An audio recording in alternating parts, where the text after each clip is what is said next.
Hello student, good morning to all. Today we will see lesson number 10, that is degrees in comparison. Three kinds of degrees are there: positive degree, comparative degree and superlative degree. So see, point number 1, adjectives can change in form short, shorter, shortest to show comparison. म्हणजे डिग्रीमधनं आपण काय दाखवत असतो तर comparison दाखवत असतो. Moti has a short tail. Tommy's tail is shorter than Moti's, and Snowy has the shortest tail of all. मग positive डिग्रीमध्ये कोण कोण आहे तर मोती एकटाच आहे. कंपॅरेटिव्ह डिग्रीमध्ये कंपॅरिझन होतं आहे तर त्यामध्ये दोन आहे, एक टॉमी आहे आणि एक मोती आहे. मग Tommy's tail is shorter than Moti. टॉमीची टेल म्हणजे शेपटी ही मोतीपेक्षा छोटी आहे. And Snowy has the shortest tail of all, म्हणजे सर्व कुत्र्यांमध्ये स्नोवी नावाचा जो कुत्रा आहे त्याची सगळ्यात छोटी शेपटी आहे. सुपरलेटिव्हमध्ये खूप सारे पर्सन्स किंवा खूप सारे ॲनिमल्स असतात ज्यात कंपॅरिझन केलं जातं.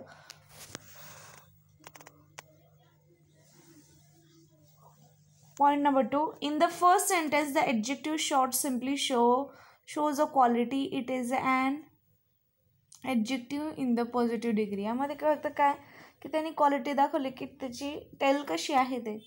Point number 3, the adjective shorter shows a quality that is of a higher degree than the positive. It is an adjective in the comparative degree. पॉझिटिव्हपेक्षाही जास्त कंपॅरिझन केलं गेलेलं आहे कंपॅरेटिव्ह डिग्रीमध्ये. And number 4, the adjective shortest shows the highest degree of the quality. Highest degree दाखवली आहे क्वालिटीची. It is an adjective in the superlative degree, आणि ते एक ॲडजेक्टिव्ह आहे सुपरलेटिव्ह डिग्रीमध्ये म्हणून. Point number 5, the positive comparative and superlative degrees are called the degrees of comparison of adjective. जे विशेषणं असतात, विशेषणं हे नावाबद्दल अधिक माहिती सांगतात. ते जे विशेषणं आहे त्या विशेषणांबद्दलचं जे कंपॅरिझन आहे ते दिसतं त्यातनं. Formation of the comparative and the superlative degrees. आता फॉर्मेशन म्हणजे त्याचे काही जे रूल्स आहे, जेव्हा चेंज होत असतात डिग्रीज तेव्हा काही रूल्स अँड फॉर्मेशन असतात. तर ते काय आहे ते पाहू आपण. ॲड ER और EST. जेव्हा पॉझिटिव्हमधनं कंपॅरेटिव्हमध्ये होते चेंज, किंवा कंपॅरेटिव्हमधनं सुपरलेटिव्हमध्ये किंवा पॉझिटिव्हमधनं सुपरलेटिव्हमध्ये होत असतं तेव्हा EST जोडला जातो. कंपॅरेटिव्हसाठी ER कंपल्सरी आहे आणि सुपरलेटिव्हसाठी EST. If the adjective already ends in E, add only R or ST. जर ॲडजेक्टिव्ह ऑलरेडी ईनी जर शेवट होत असेल, फॉर एक्झाम्पल दिलेलं आहे वाईज, म्हणजे शेवटचं लेटर वाईजचं काय आहे E आहे, तर त्याला फक्त काय जोडायचा, R जोडायचा, किंवा मग सुपरलेटिव्ह असेल तर ST जोडायचा. पुन्हा ER किंवा EST असं जोडायचं आणि फक्त R आणि EST. वरती एक्झाम्पल दिले त्यांनी, kind, kinder, kindest, sweet, sweeter, sweetest. आणि सेकंड एक्झाम्पल्स आहे wise, wiser, wisest, large, larger, largest. Point number 3, if the adjectives end in Y, replace Y with I and then add ER or EST. जर जो word आहे त्या वर्डचं जर last letter Y असेल तर तो Y चेंज करायचा आहे, रिप्लेस करायचा आहे into I. Y convert into I and then add ER and EST. मग त्याला I नंतर ER किंवा EST जोडायचा आहे. For example lazy, lazier, laziest. Heavy, heavier, heaviest. For short words ending with an consonant sounds, double the last letter and then add ER or EST. Consonant येत असेल, vowel किती आहे, 5 आहे, AEIOU, ते सोडून बाकी सर्व लेटर काय आहे, कॉन्सोनंट्स आहे. जर कॉन्सोनंट हे लास्ट लेटर असेल, म्हणजे फॉर एक्झाम्पल इथं फॅट आहे तर T हा कॉन्सोनंट आहे. बिग कॉन्सोनंट आहे, G शेवटचा जो लेटर आहे G ते कॉन्सोनंट आहे. रेड, D हा कॉन्सोनंट आहे.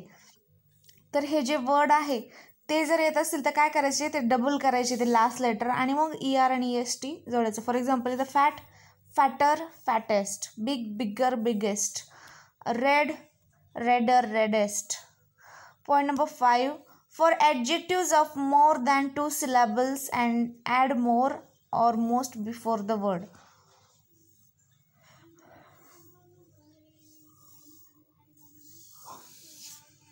ॲडजेक्टिव्ह हे 2 सिलॅबल्सपेक्षा जास्त असेल तर काय करायचं आहे, त्यामध्ये मोर किंवा मोस्ट यूज करायचा आहे. For example beautiful, beauty plus full beautiful, मग हे 2 सिलॅबल्सपेक्षा जास्त झालं आहे ना, त्यामुळे त्यापुढे काय यूज करायचा, मोर ब्युटिफुल आणि सुपरलेटिव्हमध्ये मोस्ट ब्युटिफुल. खाली एक्झाम्पल दिले, difficult, more difficult, most difficult. See next point number C, regular and irregular adjectives. So what is mean by regular and irregular? Just see, if the comparative and superlative forms of an adjectives can be formed in the ways shown earlier by adding er or est or by putting more or most before the adjective is called regular. म्हणजे काय, तर comparative आणि superlative जे डिग्रीजचे forms आहेत त्यामध्ये adjective हे खूप वेळेस म्हणजे can be form in the ways shown earlier. म्हणजे कसं, bye adding ER or EST, by putting more or most before the adjective. त्याला ER लावलेलं असेल, EST किंवा त्याच्यासमोर मोर किंवा मोस्ट यूज केलेलं असेल तर ते ॲडजेक्टिव्ह रेग्युलर ॲडजेक्टिव्ह आहे. अँड इरेग्युलर ॲडजेक्टिव्ह म्हणजे काय, if the comparative and superlative forms of an adjective cannot be form in ways shown earlier. म्हणजे जे फॉर्मेशन सांगितलेले फॉर्मेशनचे रूल्स जर त्या ॲडजेक्टिव्हला लागू होत नसेल, so that is called irregular adjective. For example, some examples of irregular adjective and their changes of degrees. म्हणजे totally change होतात ते वर्ड. फॉर एक्झाम्पल, पॉझिटिव्ह डिग्रीमध्ये वर्ड आहे गुड, कंपॅरेटिव्हमध्ये better and superlative best. Totally change, आणि जे फॉर्मेशनचे rules आहेत त्याच्याही बाहेर आहेत. हे फॉर्मेशनचे रूल्स या ठिकाणी लागू होत नाही त्यांना. So that is called irregular adjective. Bad, वर्स, worst, little, less, list, fat, farther, further or farthest, furthest, much, more, most, old, older, elder, oldest, eldest. So these are the irregular words. Exercise is there. Exercise 1, write the comparative and superlative forms of the adjectives given below. आता हे तुम्हाला right करायचं आहे, तुमचं homework आहे exercise 1. त्यामध्ये तुम्ही ER EST जोडून ते कंपॅरेटिव्ह आणि सुपरलेटिव्ह चेंज करायचं आहे. Next exercise is there. Exercise 2, fill in the blanks with the correct degree of comparison of the adjective in bracket. Degrees of comparison, त्यांनी ब्रॅकेटमध्ये जे वर्ड दिलेले आहे ते सेंटेन्सनुसार करेक्ट ॲडजेक्टिव्ह त्याचं डिग्रीमध्ये कंपॅरिझन करून राईट करायचं आहे. एक त्यांनी एक्झाम्पल सॉल्व करून दिलेलं आहे. Who is the tall dash dash boy in the class. टॉलचं मग बॉईज किती आहे, 2पेक्षा जास्त आहे, त्यामुळे कोणती डिग्री येईल या ठिकाणी, सुपरलेटिव्ह.